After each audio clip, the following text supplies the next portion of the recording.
everyone else, but that makes me super excited to extend an official welcome to everyone on the call and watching on Facebook Live for the West Virginians for Democracy Activists launch. I also want to extend a special thank you to West Virginia Citizens for Clean Elections, Rise Up West Virginia, Ohio Valley Environmental Coalition, and Declaration for American Democracy for helping us co-host this event tonight. And I want to also include all the folks in West Virginians for Democracy, which is this group helping West Virginia to transform our democracy, and one that represents and reflects all folks, especially West Virginians. I am Mike. I am the democracy coordinator with West Virginia Citizen Action Group. And we are going to be here talking tonight about the For the People Act. So super exciting, happy to have all of our speakers. They're gonna talk to you about what the For the People Act can transform our democracy into one that is for the people and by the people. We'll be joined by members of the West Virginians for Democracy group sort of coalition, and to discuss what this particular bill will do for West Virginians and how you all and everyone you know can talk about this and take action so that the For the People Act can pass the Senate and be signed into law. With that mouthful, I would like to pass it over to Cece with Declaration for American Democracy to talk a bit more about exactly what For the People Act is. Yeah, thank you so much, Mike. And thanks for everyone for joining us this evening. I'm happy to give a brief overview on the For the People Act.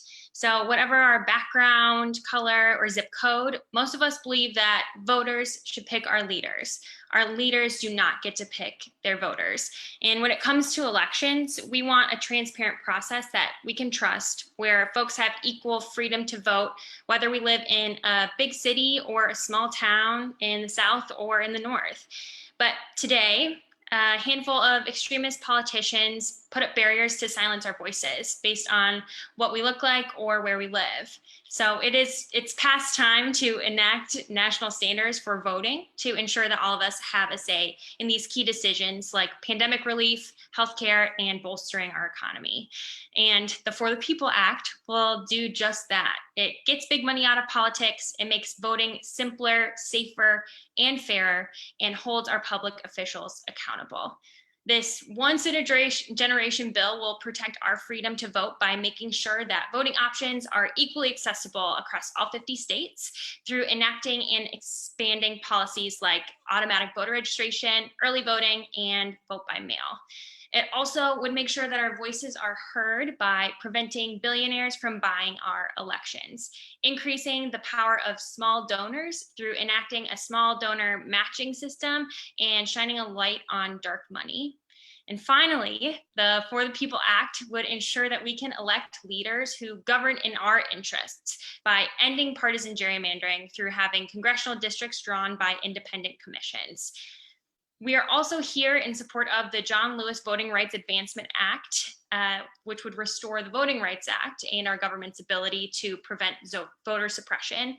And we're also here tonight in support of DC statehood, which would finally give a vote and voice to Congress to more than 700,000 teachers, construction workers, healthcare workers, and everyday folks who currently pay federal taxes but don't have any vote or voice in Congress just because they live in Washington, DC.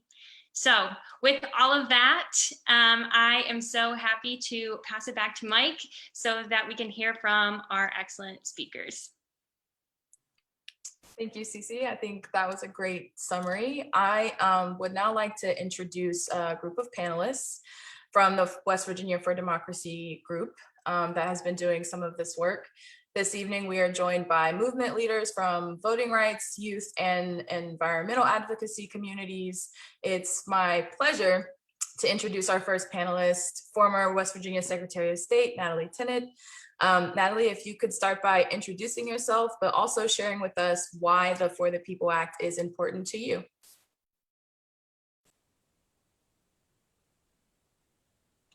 We all forget, don't we? Thank you so much, Mike and Cece, for having this. This is a wonderful opportunity for all of us to come together. You can tell just across West Virginia and across the country how excited people are, because I continue to read about poll after poll, how Americans love what is in For the People Act. And as Mike said, I'm a former 2-term Secretary of State in West Virginia. I've also worked for the Brennan Center for Justice as the manager of state advocacy and a voting rights specialist too. And so when I talk about this evening being such a special evening and the work that we do over the next several weeks is so important, I don't exaggerate when I say that this is important and monumental discussions that we're having, because it will have major impacts on the direction of our country and truly can strengthen our democracy. And so when you ask what's important to me and For the People Act, I know it's like, it's not fair to say, or it's not, maybe not so much appropriate, but everything. But, you know, because when you look at it, it's bold advancements. It's an opportunity to have what Americans and West Virginians want. And they have asked for national standards where there is an opportunity to have equal accessibility across the country, where it will protect our freedoms to vote. So that's one reason that For the People Act is so important to me. And we see that in all of the different areas that we're going to talk about today, when it comes to voter registration, when it comes to access to the ballots, when it comes to you know, making it fair and getting big money out of politics. So a voter in West Virginia or a small donor in West Virginia has that same ability and impact that we might see with these billionaires and millionaires. They don't deserve a larger voice because they have a bigger bank account. West Virginians deserve to have the voice. Here's another thing that why the For the People Act is so important to me, because as a former Secretary of State who focused on bringing election advancements to West Virginia, like online voter registration. During my term, we passed automatic voter registration in West Virginia. It just hasn't been implemented yet. I also brought the ERIC system, the Electronic Registration Information Center. So when you look at registration in West Virginia, you can look and see, you know, I'm proud to say I've brought more voting reforms like that than any other Secretary of State.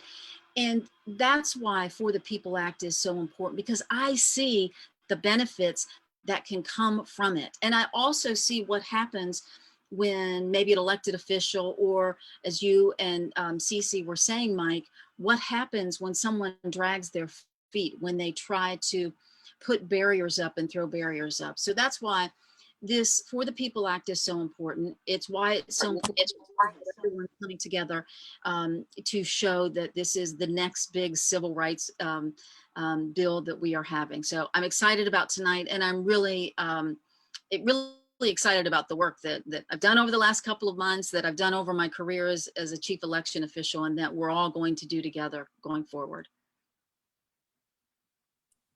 Thank you so much for that answer. And talking about West Virginia voters and voting rights, can you speak to the attacks on voting rights at the state level?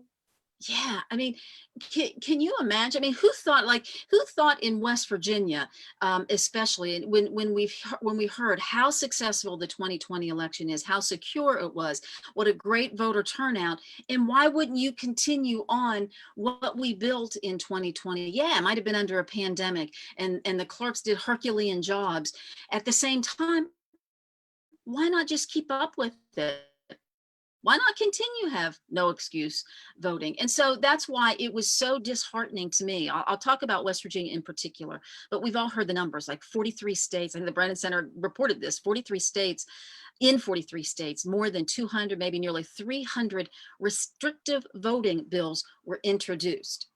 If across the country, we're going to say we had the best election in 100 years, and then you're going to start restricting, that's a problem.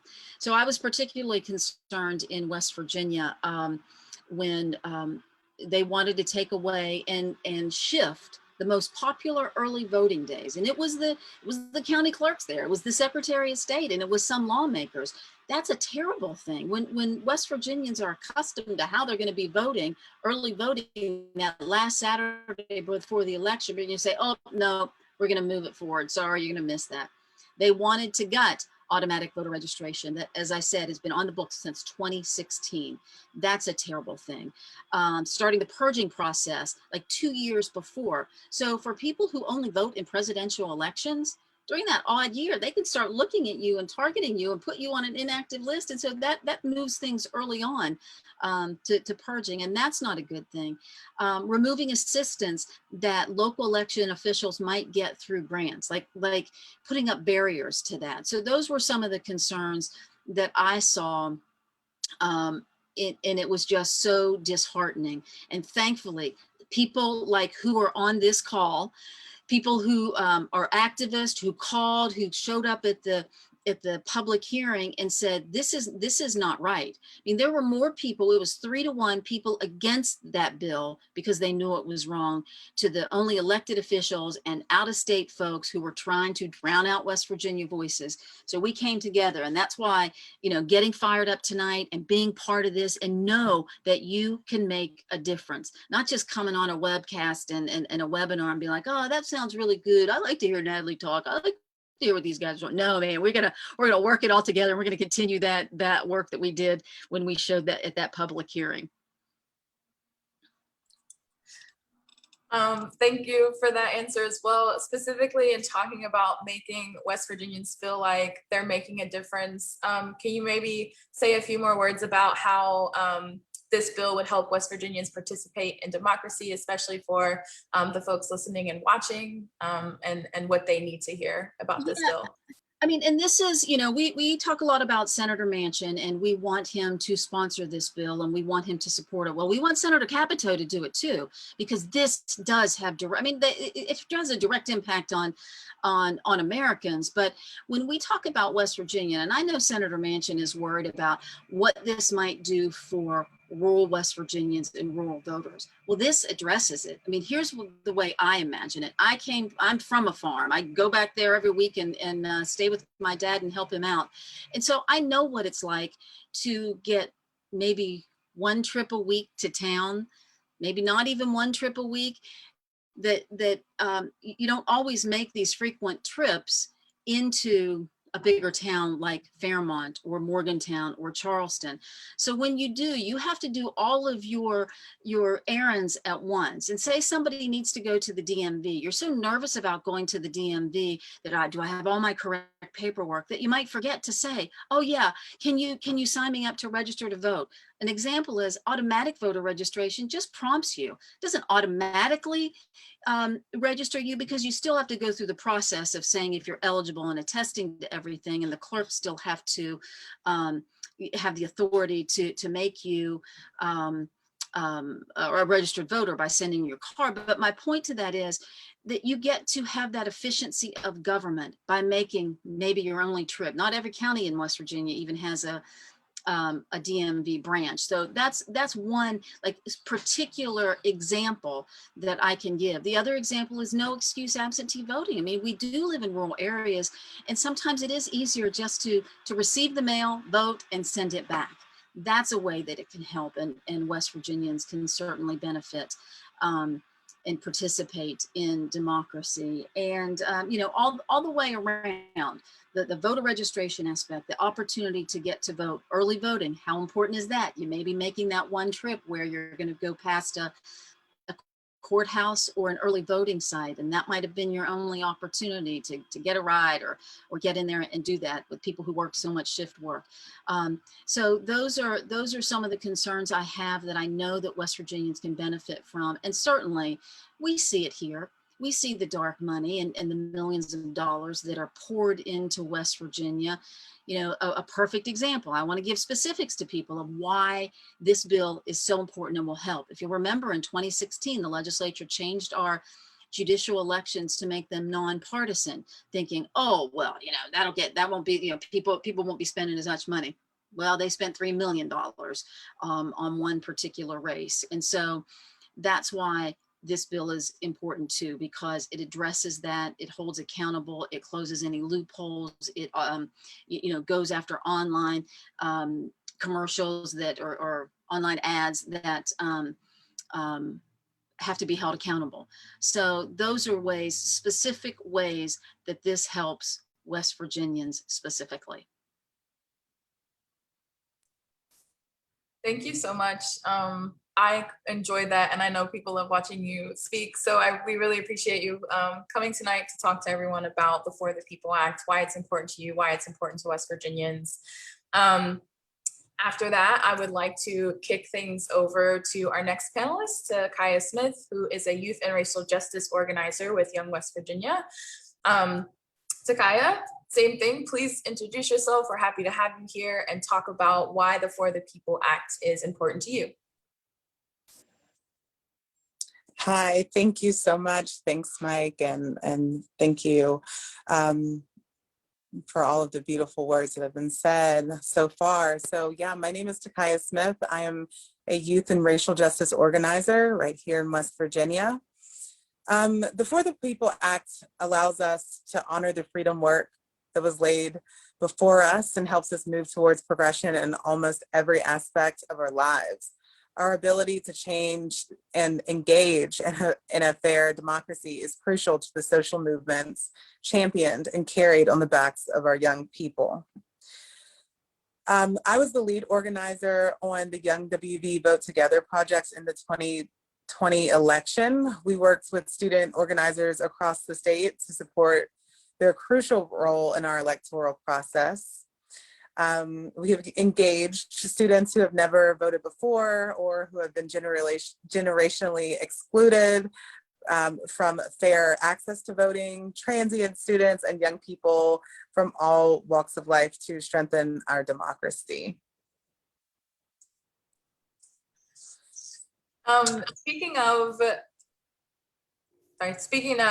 young people, bringing them into the conversation and talking about how crucial that vote and that voice can be to the movement space, what are the top issues for young people, and where does that fall into the For the People Act, and how does that fit into their priorities?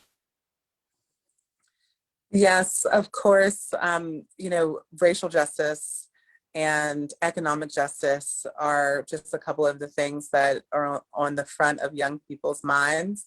And we know that we rely on fair access to democracy to be able to change and have mobility in those areas.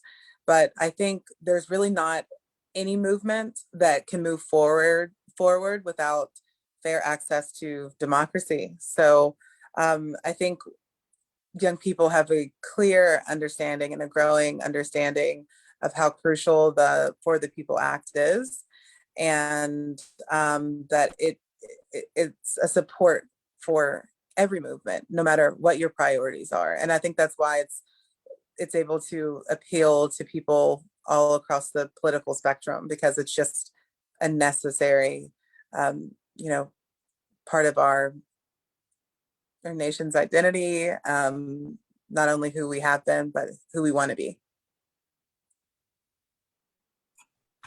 Can you tell us the role that young people are playing in the movement to get this bill passed? Yes, so as we witness interest and energy grow from young people to be civically engaged, we are also encountering, and we did encounter barriers.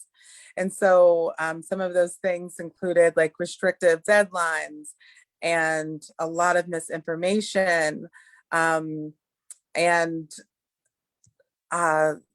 just different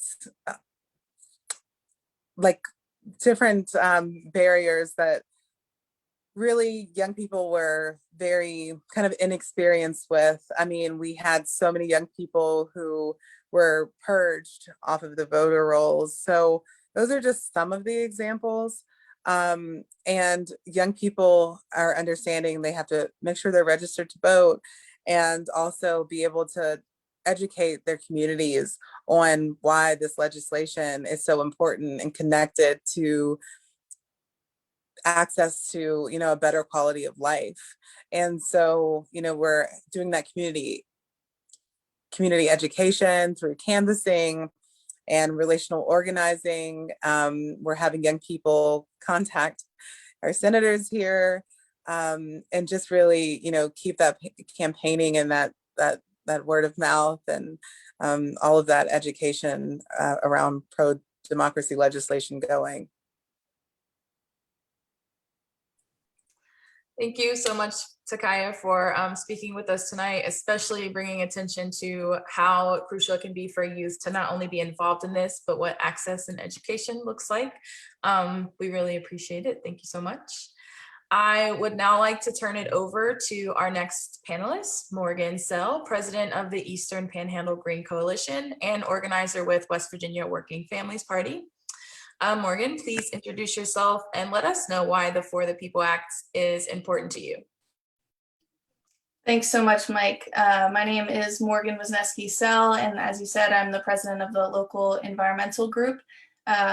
You can shorten it to EPGC or find us online at EP Green WV, as well as I'm an organizer with the West Virginia Working Families Party. So For the People Act is important to me because I believe very strongly in people power. And I think for far too long, our political arena has been controlled by big donors and corporate greed. And I, for one, am ready to start shifting that narrative up and away from our home state.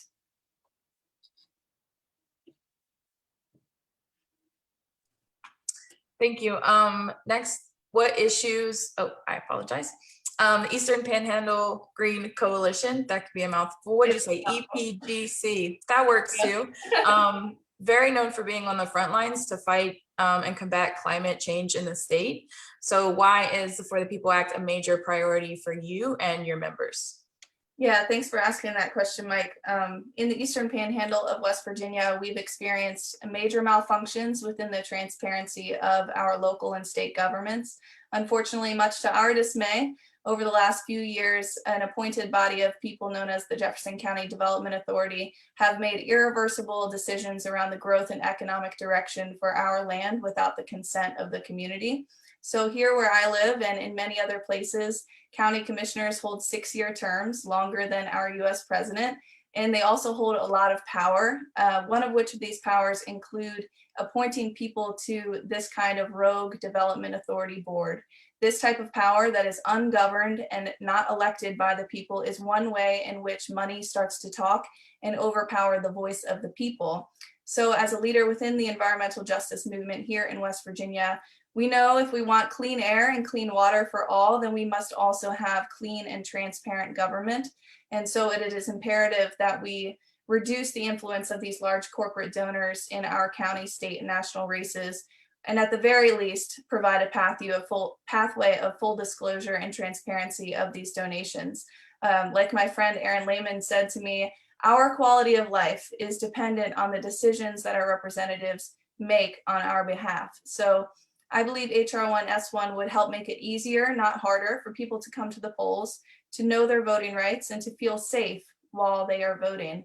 And while we're talking about safety, we need to talk about why fear is in such close relation to the experience of voting.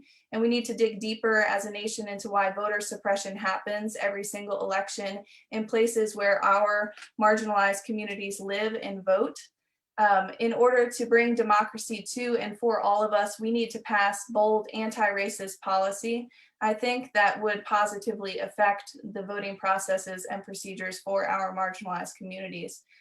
Just like Takaya said, we know that racial justice is economic justice, is environmental justice. So thankfully, we already have leaders that are working to shift this narrative from the ground up, to move people from fear back to love right there at the polling locations, like Nalini Stamp, who is the Strategic Partnerships Director, also a mouthful, with the Working Families Party. And she's a part of revolutionary work of bringing joy to the polls with dance and music, so the people waiting in lines exercising their right to vote can feel at peace and not in fear for their basic human right. So the For the People Act is important to our members because we believe, like Margaret Mead says, to never doubt that a small group of thoughtful, committed citizens can change the world. Indeed, it is the only thing that ever has. Thank you. I love the quote at the end, a small group of thoughtful citizens can indeed change a lot of things. Speaking of big things, to help us talk about how we can be empowered, fossil fuel giants have massive influence over our political system because they flooded money into campaigns and they engage in massive lobby efforts. How much would For the People Act shift the power and dynamics in Washington so that we can pass bold climate change policy we need to save ourselves and our planet? Right. Well, definitely, we know this all too well here in West Virginia. We have historically been bought and sold by fossil fuel industries over the decades and continue to be used as pawns to perpetuate this retiring coal industry. And currently here in my hometown, being held hostage by these relationships between fossil fuel industries and Danish corporate polluter Rockwool. So not only are these multinational billion-dollar corporations in relationship with these fossil fuel giants, but here locally, these corporations have quite literally lined the pockets of our elected officials. One of these officials being the House Majority Whip, Delegate Paul Espinosa, who represents House District 66 here in my county, and also sits pretty on the payroll of Rockwool as public affairs manager. I think this is the perfect example of how an elected official is more concerned with these toxic corporate greed relationships than they are with the community that they represent. So in order to pass bold climate policy on a federal level, we need to elect leaders that are willing to stand up for the 99% and not accept dark money donations. Thank you.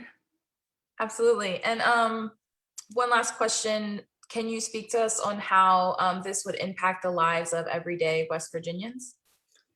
Sure. Well, I just got done phone banking for the last 2 weeks in West Virginia, and I'm reminded that we are behind by decades in many areas of our state within education, infrastructure, care, and energy. And why, like Natalie said, in 2021 with bills like SB 565, are we trying to take away some of the early voting days and make it harder for people to get to the polls, some of these people being our essential workers? Why are we working to pass legislation that would be disenfranchising voters and not instead working to pass pay raise legislation for our county clerks so that they can make a better wage, hire more staff, and in turn be more equipped and ready for this increase of voters during the allotted time for early voting? So this would make it easier for our county clerk staff and easier for people to vote. So I believe For the People Act would help the lives of everyday West Virginians by calling out voter suppression bills like SB 565. And it would also obviously give that pathway for clear disclosure regarding campaign finances, which has been, like we know, an underlying issue in West Virginia for many, many years. So I believe we need to elect leaders that are going to include everyone in the conversation. That's why I'm an organizer, and that's why I feel passionate about continuing to uplift transformational leaders across the state. And I believe with the passing of the For the People Act, we can get folks in office whose voices represent the people and not the pockets of corporate polluters. And I believe this is the pathway to decrease the suffering of humanity and provide actual justice for all. And just like Cece said, we need voters to be able to get to pick our leaders, not leaders.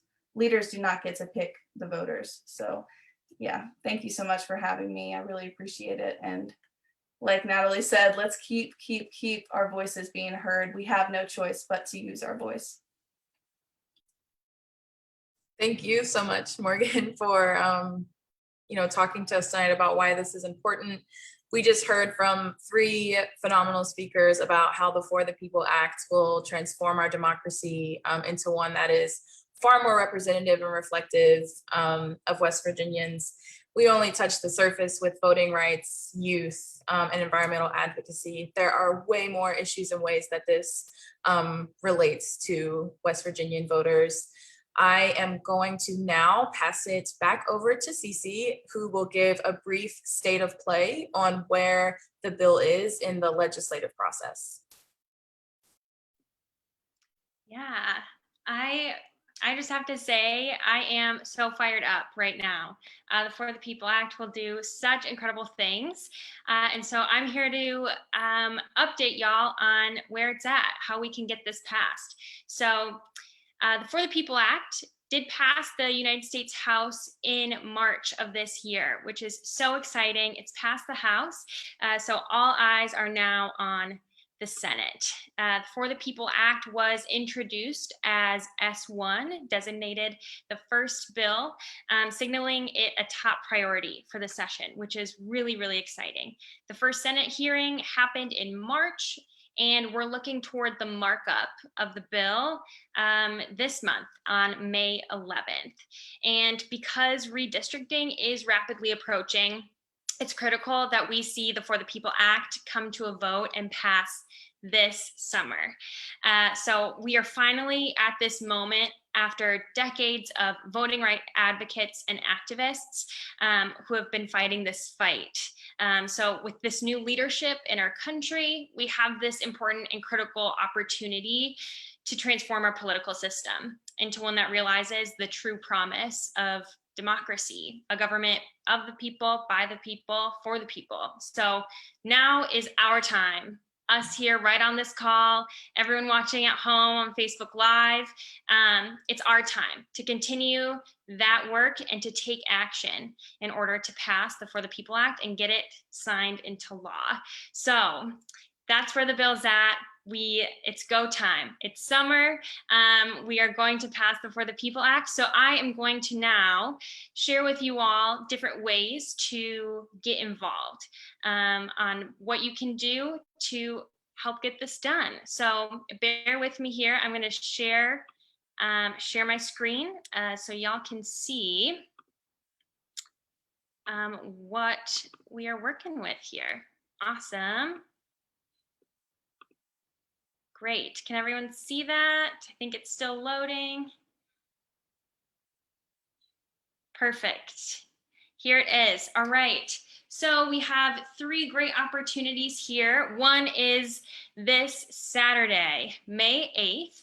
It is a nationwide John Lewis Day of Action. So there are over 100 events scheduled across the country that are votercades in support of the For the People Act, the John Lewis Voting Rights Advancement Act, and DC statehood. And there are 4 happening in West Virginia. So if you are near or in Beckley, Charleston, Huntington, or Morgantown, and are feeling fired up like all of us here on this call, we'd love to see you there. Participate in a socially distant and COVID safe way from your car to show your support and show the elected officials of West Virginia that this is a priority for us. So there's a link here to learn more. We'll be dropping links in the chat and posting them on Facebook so y'all can get plugged in. So that's the soonest action that you can take is May 8th, this Saturday. Thursday of next week, the 13th, there's another event that we are going to be having with West Virginians for Democracy and amazing state partners, and it's going to be a storytelling training on the For the People Act. So you heard from our amazing 3 speakers about why the For the People Act is important to them. And that's extremely compelling and extremely moving. This bill is huge and massive and is going to do so many important things. But what will stick in my mind is what Morgan said, right? Like this will affect the environment. This will affect folks' well-being. This will affect people feeling safe at the polls. Those are stories that will stick with folks. So if you want to learn to do that so you can share this with family and friends in your community, we would love to see you virtually on Zoom next Thursday. And then lastly, we have phone banking opportunities that will connect you to folks in your state of West Virginia. And we'll connect you there and you can say, are you willing to make phone calls to Senator Capito and Manchin right now and ask them to support the For the People Act? So we have opportunities Saturdays with Common Cause and Tuesdays with Represent Us, great partners. So we right now, we are going to do a poll here. And I want to know exactly how y'all are going to take action. So give me a second here. I will get this poll up here. Awesome. Can I get a thumbs up from folks? Can you see that? Awesome. Cool. So we'll wait a second, let folks take the poll. And that's the May 8th votercades, the democracy storytelling training, or phone banking. And more to come. These are just the ones that are coming up right around the corner, but we're in it for the long haul. Awesome. Awesome, awesome. Well, it looks like I'm gonna end the poll here, and we'll be following up with y'all to make sure you get all the information that you need. Yeah, let me share the results here. So we have 33% of y'all are going to attend a votercade, and we have about 50% of folks are going to attend the You, Me, and Democracy storytelling training, and then phone banking, another roughly 50% of folks. So that is awesome. Y'all are the change makers, and you are really what's gonna move the needle on this. So happy to be in this community with y'all.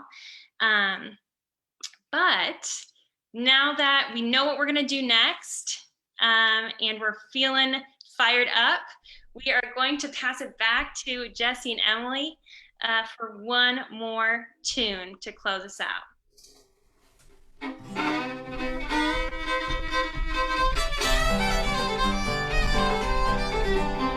United we stand, divided we fall. For every dime they give us, a battle must be fought. So working people, use your power, the key to liberty. Don't support that rich man style of luxury. There ain't no way they can ever keep us down, oh no. There ain't no way they can ever keep us down. We won't be bought, we won't be sold, to be treated right, well that's our goal. And there ain't no way they can ever keep us down.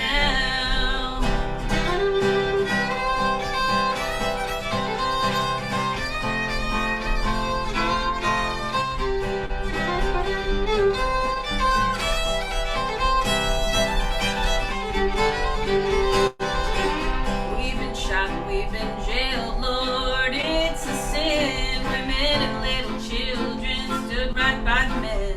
But we got a union contract that keeps the worker free, and they'll never shoot that union out of me. No, they'll never shoot that union out of me. Oh no, they'll never shoot that union out of me.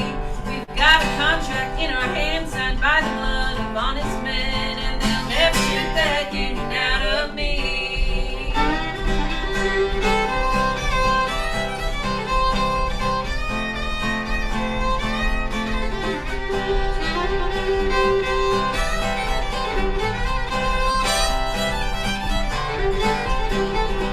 Oh, that power wheel is rolling, rolling right along, and the government just keeps it going, going strong. So working people, get your help from our own kind. Your welfare ain't on that rich man's mind. No, your welfare ain't on that rich man's mind. Oh no, your welfare ain't on that rich man's mind. Can feel, but we'll stop that big wheel, and they'll never, never, never keep us down. No, they'll never, never, never keep us down. Oh no, never, never, never keep us down. They cheat, lie, frame and steal, but we'll stop that big wheel, and they'll never, never, never keep us down. No, they'll never, never, never keep us down.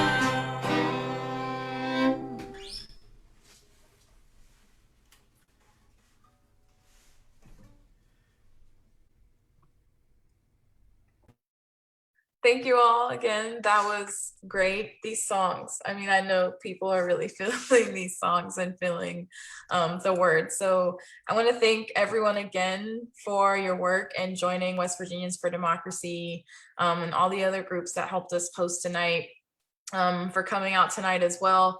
Another huge thanks to our incredible speakers and panelists, and to Jesse and Emily for the two amazing performances and for joining us this evening. Want everyone to have a great night. Let's, find ways to get involved, stay connected, and get For the People Act signed and into law. But I want to, again, thank you all so much for coming. Thanks, everyone. Have a good night.